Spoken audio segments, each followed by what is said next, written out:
Christmas என்றால் பலருக்கு நினைவில் வருவது விளக்குகள், பரிசுகள், மரம், இனிப்புகள், சந்தோஷமான இசை. ஆனால் இந்த வெளிப்புற கொண்டாட்டங்களின் ஆழத்தில் ஒரு மறைந்துள்ள ரகசியம் இருக்கிறது. அந்த ரகசியம்தான் ஆன்மீக மறுபிறப்பு, உள்ளார்ந்த புதுப்பிப்பு.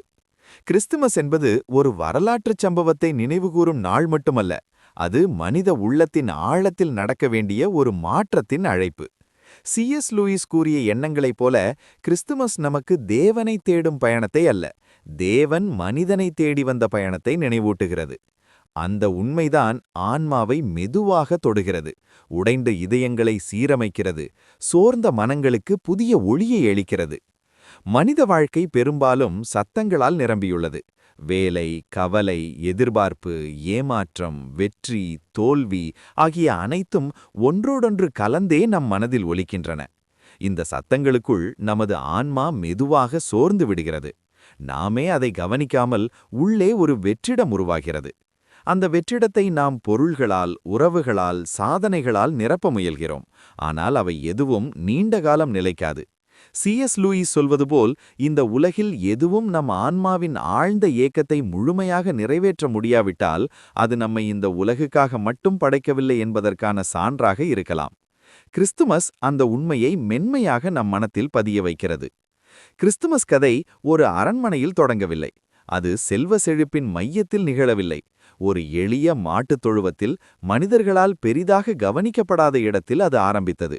இதுவே ஆன்மீக புதுப்பிப்பின் முதல் ரகசியம். தேவன் பெருமை, அதிகாரம், வெளிப்புற காட்சிகளின் வழியாக அல்ல, தாழ்மையின் வழியாக மனித உள்ளத்துக்குள் நுழைகிறார். நமது வாழ்க்கையிலும் அதே முறையே நடக்கிறது. நாம் முழுமையாக வலிமையானவர்களாக இருக்கும்போது அல்ல, உடைந்த, சோர்ந்த, உதவி தேடும் தருணங்களில்தான் ஆன்மீக மறுபிறப்பு தொடங்குகிறது. நமது பலவீனத்தை ஏற்றுக்கொள்ளும் தைரியம்தான் அந்த முதல் கதவை திறக்கிறது. பலர் கிறிஸ்துமஸை ஒரு உணர்ச்சி நிகழ்வாக மட்டும் பார்க்கிறார்கள். சில நாட்கள் நல்ல எண்ணங்கள், கருணை, தாராள மனம், பின்னர் மீண்டும் பழைய வாழ்க்கை. ஆனால் உண்மையான ஆன்மீக புதுப்பிப்பு ஒரு நாளுக்கான அனுபவம் அல்ல, அது ஒரு தொடர்ச்சியான மாற்றம். C.S. லூயிஸ் எழுத்துகளில் அடிக்கடி வரும் ஒரு கருத்து, கிறிஸ்தவம் என்பது நம்மை சற்று நல்லவர்களாக மாற்றுவதற்காக அல்ல, முற்றிலும் புதிய மனிதர்களாக மாற்றுவதற்காக. அந்த மாற்றம் ஒரே நேரத்தில் நடக்காது, அது மெதுவாக ஆனால் ஆழமாக நடக்கும். கிறிஸ்துமஸ் அந்த மாற்றத்தின் விதையை விதைக்கும் காலம். கிறிஸ்துமஸ் நம்மை குழந்தை போன்ற மனநிலைக்கு திரும்ப அழைக்கிறது. குழந்தைகள் எதிர்பார்ப்போடு காத்திருக்கிறார்கள், நம்பிக்கையோடு கனவுகள் காண்கிறார்கள், பயமின்றி அன்பை ஏற்றுக்கொள்கிறார்கள். பெரியவர்களான பிறகு நாம் சந்தேகங்களால், காயங்களால், அனுபவங்களால் கடினமாகி விடுகிறோம். ஆன்மீக புதுப்பிப்பு என்பது மீண்டும் அந்த குழந்தை போன்ற திறந்த மனதை பெறுவது. தேவன் நமக்கு என்ன தருவாரென்று கணக்கிடாமல் நம்மை முழுமையாக அவரிடம் ஒப்படைப்பது. அந்த ஒப்படைப்புதான் உண்மையான அமைதியை உருவாக்குகிறது. கிறிஸ்துமஸ் காலத்தில் அடிக்கடி பேசப்படும் ஒரு சொல் அமைதி. உலக அமைதி, குடும்ப அமைதி, மன அமைதி. ஆனால் உண்மையான அமைதி வெளிப்புற சூழ்நிலைகளிலிருந்து வராது, அது உள்ளார்ந்த சமாதானம். C.S. லூயிஸ் சொல்வது போல், தேவனுடன் சரியான உறவு இல்லாமல் எந்த அமைதியும் முழுமையானதாக இருக்க முடியாது. நாம் வாழ்க்கையின் சிக்கல்களை தீர்த்த பிறகு அமைதி வரும் என்று நினைக்கிறோம். ஆனால் கிறிஸ்துமஸ் சொல்லும் செய்தி மாறுபட்டது. முதலில் உள்ளத்தில் அமைதி வரும்போதுதான் வாழ்க்கையின் சிக்கல்களை எதிர்கொள்ளும் வலிமை கிடைக்கிறது. கிறிஸ்துமஸ் நமக்கு அன்பின் உண்மையான அர்த்தத்தை நினைவூட்டுகிறது. அன்பு என்பது உணர்ச்சி மட்டுமல்ல, அது ஒரு தீர்மானம். தேவன் மனிதனை இவ்வளவு அன்பு செய்தார் என்பதற்கான அடையாளம்தான் கிறிஸ்துமஸ். அந்த அன்பு நிபந்தனைகளற்றது. நாம் தகுதி உள்ளவர்களாக இருந்ததால் அல்ல, நாம் தேவைப்பட்டதால். இந்த உண்மை ஆன்மாவை ஆழமாக தொட்டால் அது நம்மை மாற்றாமல் இருக்க முடியாது. நாமும் பிறரை மதிப்பிடும் விதம், மன்னிக்கும் விதம், கருணை காட்டும் விதம் மெதுவாக மாறத் தொடங்கும். மன்னிப்பு ஆன்மீக புதுப்பிப்பின் முக்கிய அங்கம். கிறிஸ்துமஸ் நமக்கு கிடைத்த மன்னிப்பின் நினைவாக இருக்கிறது. ஆனால் அதே நேரத்தில் நாமும் பிறரை மன்னிக்க அழைக்கப்படுகிறோம். இது எளிதானது, காயங்கள் உண்மையானது, வலி உண்மையானது. ஆனால் அந்த வலியையே பிடித்து கொண்டிருப்பதுதான் நம்மை உள்ளே இருந்து சோர்வடையச் செய்கிறது. மன்னிப்பு என்பது நடந்ததை மறப்பதல்ல, அது அந்த வலியை தேவனிடம் ஒப்படைப்பது. அந்த ஒப்படைப்புதான் ஆன்மாவை சுதந்திரமாக்குகிறது. கிறிஸ்துமஸ் நம்மை மெதுவாக நிறுத்த சொல்கிறது. ஓட்டம், அவசரம், முடிவில்லா பணிகள் அனைத்திலிருந்தும் ஒரு நிமிடம் விலகி அமைதியாக சிந்திக்க அழைக்கிறது. நாம் யார், எங்கே போகிறோம், எதற்காக வாழ்கிறோம் என்ற கேள்விகளை நேர்மையாக கேட்கும் காலம் இது. C.S. லூயிஸ் வாழ்க்கையின் அர்த்தம் பற்றி எழுதும்போது, மனிதன் தேவனை மையமாக கொள்ளாத வாழ்க்கை எப்போதும் ஒரு குறைபாடோடுதான் இருக்கும் என்று சொல்கிறார். கிறிஸ்துமஸ் அந்த மையத்தை மீண்டும் சரிசெய்யும் வாய்ப்பு.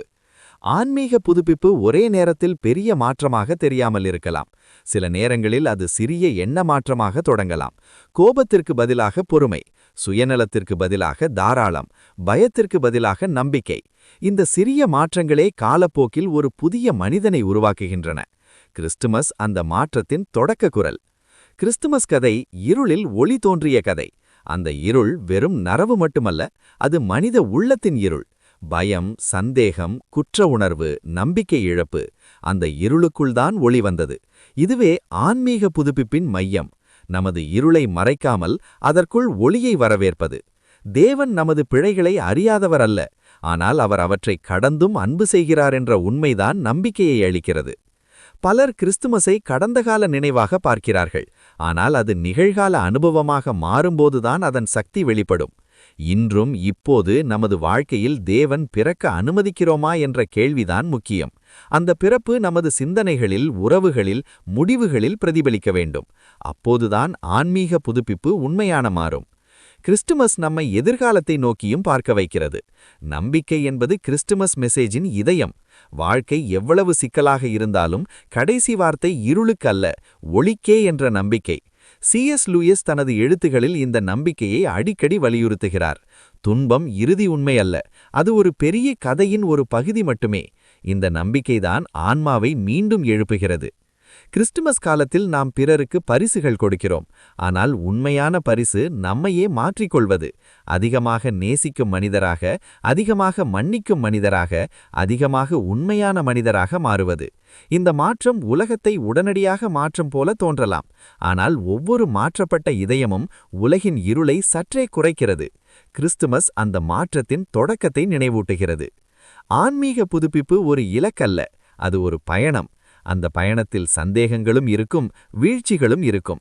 ஆனால் கிறிஸ்துமஸ் சொல்லும் செய்தி, தேவன் அந்த பயணத்தில் நம்மை தனியாக விடவில்லை என்பதுதான். அவர் நம்மோடு நடக்கிறார், நம்மோடு சிரிக்கிறார், நம்மோடு அழுகிறார். இந்த உண்மைதான் மனதில் ஆழமாக பதிந்தால் வாழ்க்கை முழுவதும் ஒரு புதிய அர்த்தத்தை பெறுகிறது. கிறிஸ்துமஸ் நமக்கு ஒரு அழைப்பு. சத்தங்களின் மத்தியில் அமைதியை தேட அழைப்பு. சோர்வின் மத்தியில் நம்பிக்கையை தேட அழைப்பு. சுயநலத்தின் மத்தியில் அன்பை தேர்ந்தெடுக்க அழைப்பு. இந்த அழைப்பை ஏற்றுக்கொள்வதுதான் ஆன்மீக புதுப்பிப்பின் ரகசியம். அது வெளியில் எங்குமல்ல, நமது உள்ளத்தின் கதவை திறக்கும் தருணத்தில்தான் அது தொடங்குகிறது.